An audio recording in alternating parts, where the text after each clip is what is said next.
Shalom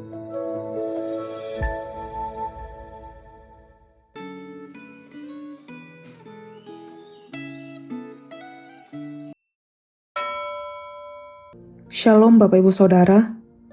Sebelum kita masuk dalam renungan Gema hari ini, mari kita bersatu di dalam doa. Tuhan Allah Bapa kami yang sungguh baik, kami mengucap syukur untuk setiap anugerah-Mu, sehingga hari ini kami bisa sama-sama kembali merenungkan firman Tuhan. Kiranya Roh Kudus mulai terus sertai kami, sehingga bisa membuat hati kami terus tertuju kepada Tuhan, dan bahkan rindu melakukan apa yang menjadi kehendak Tuhan dalam setiap kehidupan kami. Inilah doa kami Tuhan, hanya dalam nama Tuhan Yesus Kristus kami sudah berdoa dan mengucap syukur. Amin.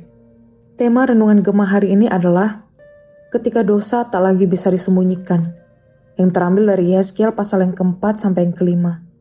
Namun kita hanya akan bacakannya dalam pasal yang kelima, ayat yang ketujuh sampai ayat yang ke-8. Sebab itu, beginilah firman Tuhan Allah, kamu lebih jahat daripada bangsa-bangsa di sekitarmu, dan kelakuanmu tidak selaras dengan ketetapan-ketetapanku. Juga kamu tidak melakukan peraturan-peraturanku, bahkan kamu tidak melakukan peraturan-peraturan bangsa-bangsa di sekitarmu. Sebab itu, beginilah firman Tuhan Allah, lihat aku, ya aku sendiri akan menjadi lawanmu, dan aku akan menjatuhkan hukuman ke atasmu di hadapan bangsa-bangsa. Allah tidak sembarangan marah, walaupun tegurannya terasa keras dan sangat dramatis. Teguran itu terukur, adil, dan lahir dari kasih-Nya. Yehezkiel pasal 4-5 menampilkan berbagai tindakan simbolis yang keras dan mengejutkan, yaitu sang nabi harus berbaring berhari-hari sebagai lambang hukuman menanggung kesalahan umat Israel, menggambarkan pengepungan Yerusalem, makan dalam keterbatasan, hingga memanggang roti dengan cara yang najis. Semua ini bukan sekedar aksi yang aneh, tetapi pesan ilahi yang tegas bahwa penghakiman Allah atas dosa umatnya pasti akan terjadi dan tidak dapat dihindari. Kata menanggung adalah terjemahan dari kata nasa yang menunjukkan bahwa dosa itu tidak ringan, melainkan beban nyata yang mengandung konsekuensi. Umat mungkin mengabaikan dosa mereka, tetapi Allah tidak mengabaikannya. Dosa umat tidak bisa ditutup-tutupi, dan konsekuensinya nyata serta menyakitkan. Gambaran pengepungan, kelaparan, dan kenajisan menunjukkan bahwa akibat dosa bersifat menyeluruh, menghancurkan tubuh, sekaligus merusak relasi dengan Tuhan. Bahkan umat yang seharusnya kudus justru menjadi lebih jahat dari bangsa-bangsa lain. Oleh karena itu, murka Tuhan dinyatakan bukan sebagai luapan emosi yang tak terkendali, tetapi sebagai respon kudus terhadap dosa yang terus-menerus dilakukan dan penolakan untuk bertobat.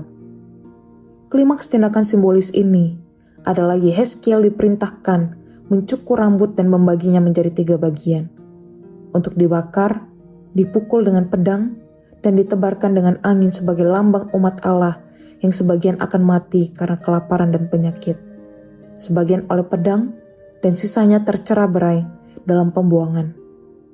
Pesan gambaran ini sangat jelas dan tegas, yaitu bahwa Yerusalem dihukum karena umat yang seharusnya menjadi terang bagi bangsa-bangsa justru hidup lebih jahat, menolak firman, dan mencemarkan kekudusannya.